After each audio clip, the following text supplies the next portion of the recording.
What happens when a retired Special Forces soldier is bullied by the police to the point where he can't stand it anymore? The man wanted to save his brother in prison, but he was intercepted by 2 police officers and even robbed of his brother's life-saving money. But he had to give in because the key to saving his brother's life was to get him out of jail. But when he arrived at the courthouse, they didn't care about him. The staff said coldly that without the money, everything was out of the question. Even if he took out a slip of the bail money that was seized by the police, it didn't help at all. Carter called the owner of the restaurant he had been working with to explain the situation, and when he found out that he needed money, he agreed to do so, but it would take a few days. That night Carter camped out by the river without any money, a situation he was used to for a retired Special Forces soldier. But he couldn't understand how he had dedicated himself to his country and now he was in this situation. As the saying goes, it's all right to take a step back, but the more you take a step back, the more angry you get. After pinpointing the location of the police station, Carter decided to do something about it, and the next day he went to the police station alone to file a report. The cop who took his money was surprised, but he didn't take him seriously and threatened him with a false report. Behind him, the chief of police came up and said that it was rare for an alleged conspirator like Carter to be able to talk to the law,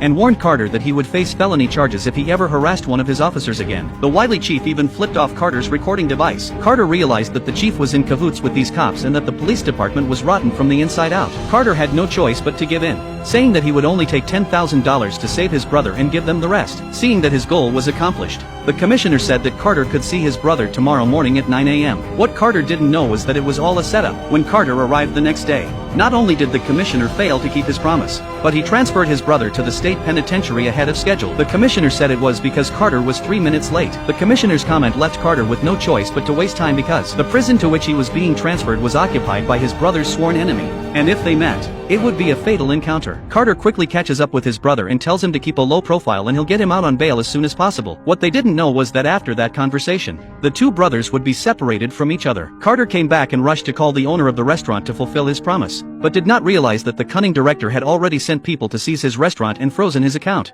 and now even the staff cannot be paid wages. Carter also finally realized that the director of the original Pretend to agree to visit his brother, but in order to buy them time to investigate their own. The director of the series of unscrupulous evil deeds to further drive Carter into a desperate situation. And Carter Wilde is not a person who will be slaughtered because he is the strongest veteran of the military.